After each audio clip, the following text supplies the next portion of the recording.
Alright guys, welcome back to Formula 1 News. Normal service resumed at the Chinese Grand Prix weekends, but massive storylines emerging, certainly in this sprint race earlier on in the day. Fernando Alonso getting a 10-second time penalty for contact with Carlos Sainz, but no penalty for Sainz making contact with Charles Leclerc. Leclerc not happy with Carlos on the radio at all. Lots of very interesting reaction after the fact as well. This teammate rivalry is now very spicy indeed. Very much on Twitter, your thoughts in the comments below. Hit the like button if you enjoy. Subscribe if you're new as always, I would greatly appreciate it. Speaking of Sainz, Toto Wolff confirms that he is on Mercedes' radar, but it will depend a fair bit on what happens over the coming days and weeks. The feeling is that he's got a contract from Audi. In fact, Helmut Marko straight up said this. He just says everything, doesn't he, this guy? So Marko just straight up reveals that Audi apparently have offered Sainz a 3-year contract. That's what they want him to sign. Sainz can either do so and therefore have 25, bit of a wasted year presumably at Sauber next season, then it becomes Audi 26-27. That is a possibility.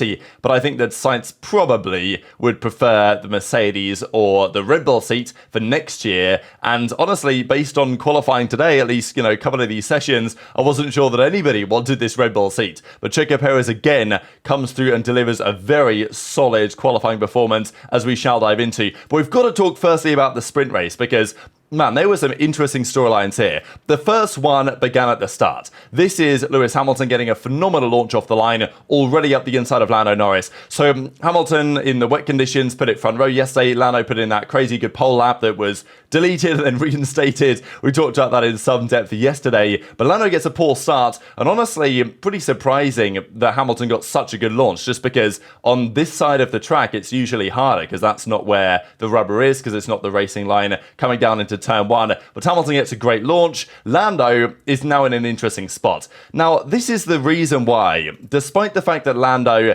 is a top, he's a very fast driver, like nobody denies that. But the question always is about his quality as a driver when you get into moments like this, because, there've been a good couple of chances for Lando to win races over the last few years. Of course, Sochi 2021 is the most obvious example, or even last season, there were chances to stick it on pole or, get a great qualifying position when the McLaren was actually pretty damn competitive with the Red Bull, such as in races like, Qatar.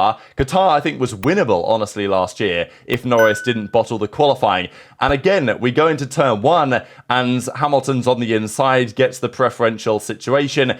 And Norris, I think, needs to yield here. And Hamilton said this after the session. And he was basically like, I don't know what Norris was thinking, trying to hang it around the outside of me here, because there's no grip on the outside. Stone cold, really medium tyres having sat on the grid for a long time. Hamilton, makes a great move and he, nudges Norris to the edge of the track. He gives him enough room to stay on the asphalt. But at some point, Norris just runs out of grip and he's off the track and he loses 5-6 places. So it's just moments like this that make you maybe realize and understand why Norris hasn't won a race, and I don't know when he's going to win a race, because this maybe was a chance. Like, Max still wins today, to be honest, but I think the McLaren was faster than the Mercedes, really. And if Norris yields and just says, you know what, Lewis, fair play, you done me off the line, I'll just slot into second place. He could have done that. He could have just let Lewis go, kind of did a bit of a switch back into turn 3 here, and then, at least been in second place, try to get Hamilton back at some point, which he may well have done. But no, by really committing, he ends up off the track and he ends up out of the race effectively, at least for the win. And maybe Norris's thought was, well, if I just try and hold it on around the outside here against Lewis, then I can keep P1 and then actually try and win, because maybe his thought was, if I yield position, then there's no way I'm going to win the race because Max is going to be too fast or whatever. But I don't think he was going to win it anyway. So it's just one of those things when Hamilton kind of took him to school a bit here in turn 1. And obviously Norris was getting roasted pretty hard for this, right? I saw this floating around comparing 2021 Sochi to, Shanghai 2024. So just another one of those moments, right, when Norris is in good position, and then, when it actually comes to it, can't seem to execute in quite the way that he wants to. And that's what Hamilton said. He was like, yeah, he should have just conceded and parked up behind me. Probably would have got me back anyway, because, it happens. You get bad starts, but it's how you react, which is the problem. And Norris actually apologized. He said, my bad to the team, should have scored more points today. But in fairness, despite having probably more pace, the McLaren's tyre deg was not especially good. And there was only really one car that absolutely dominated the sprint race. And that car was in this position, actually in third position. However, it wasn't so clear. Verstappen struggled with some, battery-related, engine mode-related problems at the start of the race, and he was actually at a time 2 seconds behind Fernando, and Sainz nearly overtook him. It was pretty close. Verstappen had to go very defensive into the hairpin to not get overtaken by Carlos Sainz. But as soon as that happens, Sainz had a bit of a lock-up, and then Verstappen just, fixed his battery pack and he was just away and gone. And we knew that the Red Bull was going to be good around this circuit. Like, the car is good everywhere, but, it's just so much better, especially than the cars up front here. Like, the Mercedes is a bit of a tractor, and the Aston Martin is better in quality than it is in the race. The car that I was disappointed by today, though, has got to be the Ferrari. Like, I expected Ferrari to at least be within 2-3 tenths maybe of the Red Bull, but that was not the case. Certainly not in race trim. Maybe in race trim had they had clean air, and we'll discuss that in a second. But this is Verstappen just sweeping up the inside here of Fernando, and this is the reason why Max just waltzes through. And I understand why drivers don't defend. Like, Hamilton did the same thing. There was really no point in Hamilton defending the position, because if you defend, you lose time. Hamilton probably could have held Verstappen back. If Hamilton was in the Carlos Sainz mood, what he could have done is just defended the inside line heavy, really ushered Max to the outside of the track, probably held position and technically fairly in the rules, and maybe held on for one more lap. But it's like, what's the point defending against Max for one more lap? You're going to cook your tyres. You're going to, by not taking the optimal racing lines, you're going to give up a time to the guys behind you chasing. So, Hamilton was just racing wise here. Like, he didn't fight Max because what's the point? And then Max just pisses off into the distance at a second a lap. Well, this is probably the reason why, despite the fact that Hamilton had a, very solid race here. Sure, he was helped by Alonso. We'll discuss in a second. But this is probably the reason why Mercedes decided to make many setup changes going into qualifying. At least that's what Hamilton says. Because, sure, well done, good sprint race, but executed as well as Hamilton possibly could have executed it. But they were still absolutely miles behind the pace of the Red Bull and especially of Max Verstappen. And Perez would have been there as well had he got past cleaner. So this was then the Alonso DRS train. And again, we do tend to find that this Aston isn't quite as good in the race as it is in qualifying. So this is Carlos Sainz, this is Charles Leclerc, this is Checo Perez trying to make some moves. And the two countrymen, Sainz and Alonso, really get into quite the battle here. So I'll just share kind of, this clip. I'll just kind of play out as we see it here. So this is a great double move actually here from Perez. But this is going through sector 2. Alonso sends it up the inside of Sainz towards the outside line, pushes Sainz to the outside, makes contact with him here and actually gets a puncture for this, and gets a 10-second penalty for pushing Sainz off the track, which, might be fair and justified, for causing a collision. But I still thought it was interesting given that there's been, I don't know, it seems like Alonso is a bit of a target of the FIA lately. And in the meantime, Checo does a through goes Hamilton and actually makes the move on both of these guys. So really nice undercut there. Well, not really undercut, you know what I mean? He cut underneath them from Checo Perez. As Alonso, I'm not really sure what Alonso was thinking here, to be honest. Like, if he'd have just stayed behind in second, he might have got him back with DRS. I don't know. Alonso went for the move. He got a 10-second penalty for it, actually. And Sainz did get a bit of damage. We believe that Sainz was probably losing a couple of tenths maybe on the damage that he got from the contact with Alonso. But does that excuse this? Because then the two Ferraris come together. And this reminded me like a lot of what happened in Monza last year. Like Monza last year, maybe I'll just share that first actually, because I know that it was going around after the fact as well, on being very aggressive. Like last year was pretty crazy between these two guys. And I think this was the one especially for me. Yeah, it was this moment here when Sainz was on the inside. He looks up, sends it straight across the corner, and Leclerc kind of just had to pretend that was all okay and fair racing. Like, that was not fair racing at the time, and it was not fair racing today. Like, Sainz goes to the inside to defend the inside line, Leclerc's on the outside, and then Sainz moves back over to the left to really squeeze Leclerc in, and then just sent it in so deep. Like, I mean, look at the steering lock here. That is not enough steering lock to make this corner. Like, there is no way you are going to pretend that Sainz was intending to make the corner here. And this is, this is actually Sainz going to this position, completely forcing Leclerc off the track. Like, this is what Hamilton could have done to Verstappen if it was the final lap of the Grand Prix, and he was really trying to keep him behind. But even then, you could very much argue that this is straight up forcing another driver off the circuit and maintaining a position while doing so. So, that's what Sainz Sainz did, and we can actually see a better angle of it right about here when, they actually make contact here. Like, they honestly touched, their two rear tires touched here, and if it had been other parts of the car that made contact, that could have been damage, that could have been both of their races over potentially. But Sainz was nowhere near the apex. He forced Leclerc off the track, and I don't know, as far as I'm concerned, in terms of the amount of steering lock he was putting on, he was not making enough attempts to make that corner properly. Now, Leclerc actually gets in with a very sexy move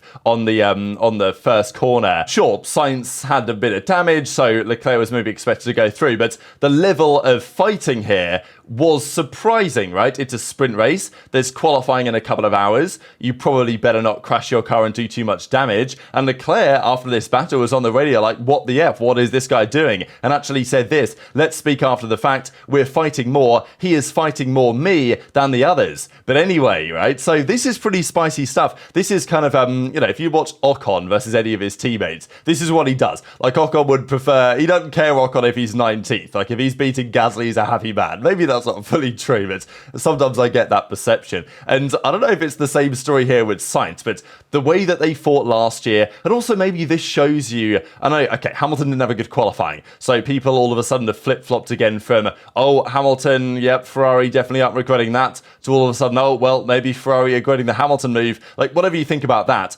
Sainz can be a problematic teammate. I don't think there's anyone that really denies this on his history in the sport. Even, back in the Toro Rosso days, things were kind of toxic back then with Max, and maybe would be again. And this is one of those moments that's like, if I'm Mercedes, if I'm Red Bull, I look at these moments and I think, do I really want Sainz in my team as like a number 2 or even like as a joint number 1? Because things, could get pretty spicy there. Now, to be honest, will they get spicy next year between Hamilton and Leclerc if they have a very competitive car? Quite possibly yes as well, to be honest. But, this has been a bit of a trend now, and Sainz is like, oh, my bad. Sorry if I did something that was over the limit. But also for Sainz, there's understandably why he might be more aggressive now, because, he's trying to get a seat elsewhere. If he can outrace Sainz, or outrace Leclerc, sorry, if Sainz can outrace Leclerc, then that puts him in, a good position. If he can out-qualify, if he can outrace Leclerc, then it shows to Red Bull, to Mercedes, that, yeah, he is definitely the man to get.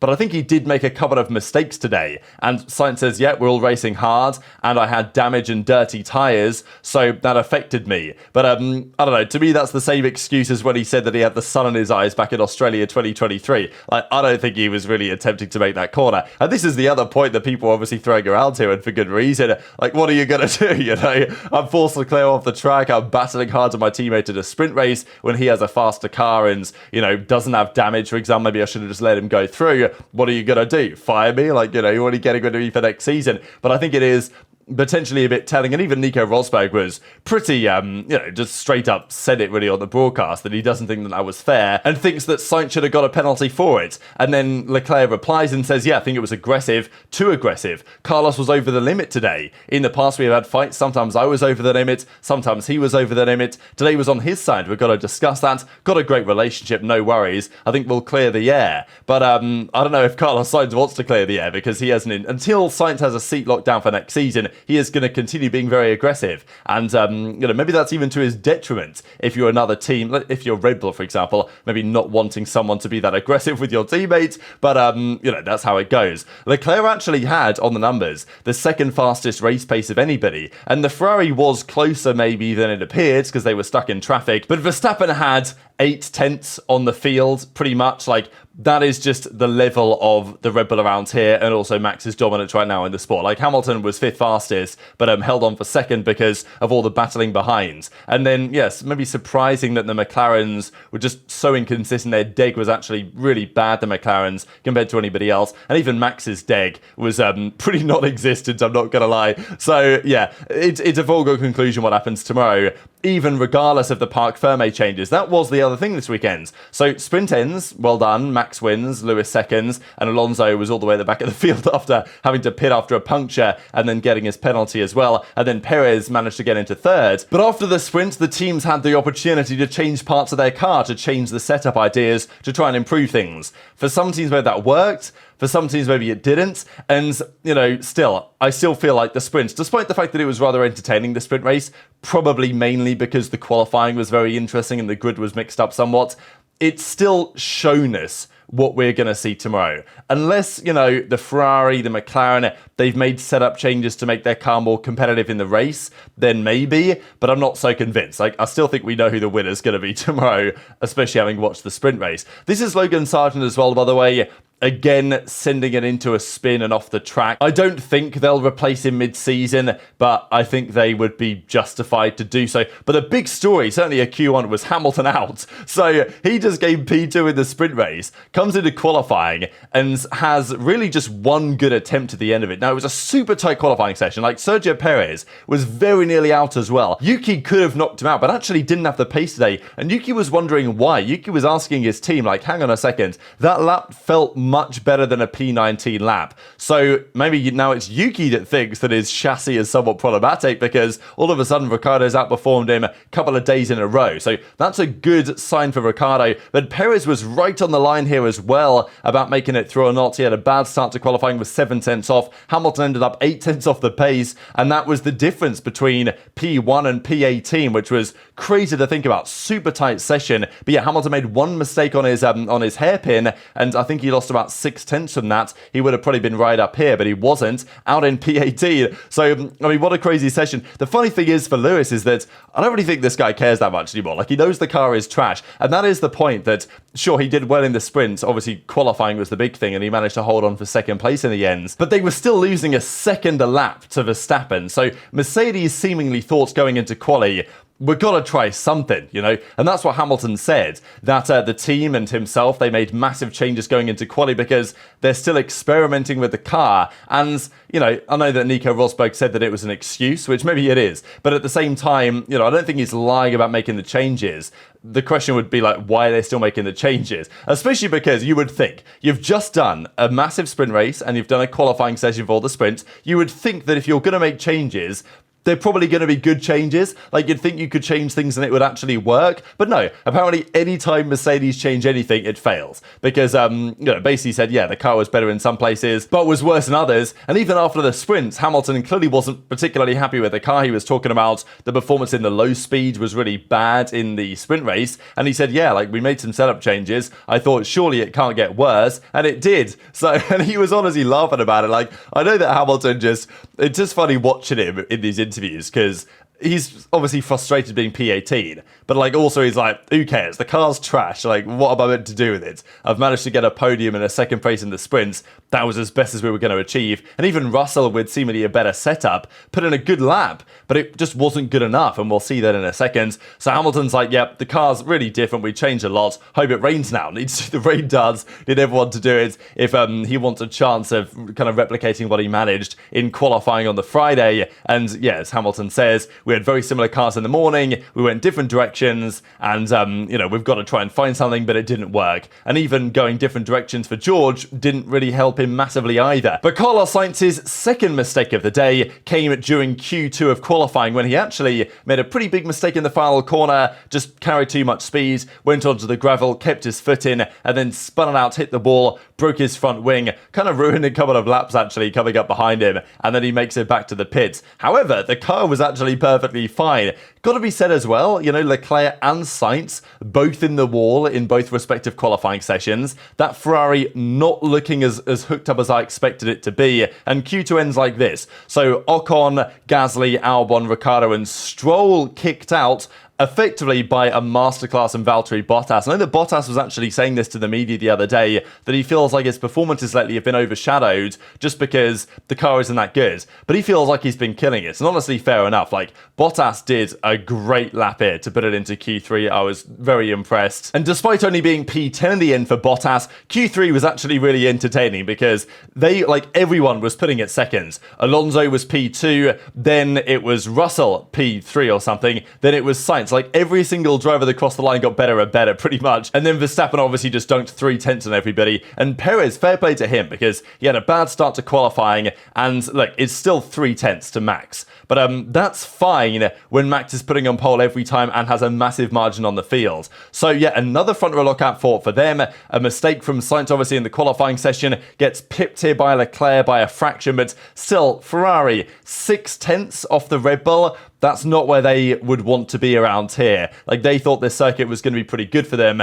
Maybe in the race they're going to be closer, but clearly nowhere near close enough. And it's Alonso with a phenomenal performance to put it into P3. I know that he obviously made a mistake in the sprint, but yeah, P3 again. Like, what a showing from Alonso. Then Norris, Piastri in the two McLarens, but it pretty much is just, you know, Noah's Ark, right? 2x2 for lots of these, because that's the performance of the car. And maybe if Mercedes had the same setup, would have been the same story with Hamilton and Russell. But even then, Russell's still 8/10 off Max for pole, and honestly, not far ahead of the Haas. And sure, Hulkenberg is doing a phenomenal job on the Haas, but still, like, that Mercedes is a tractor. Like, there's nobody that's denying that. And 15 years on from Red Bull's first pole position, I believe in China 2009, they get their 100th pole position in China in 2024, and Max Verstappen, with now 6 pole positions in a row, becomes the first driver to take 5 poles, the first 5 poles. Mika Hakkinen managed it back in 99. And honestly, who is going to stop this guy in qualifying? Because at least the last couple of years,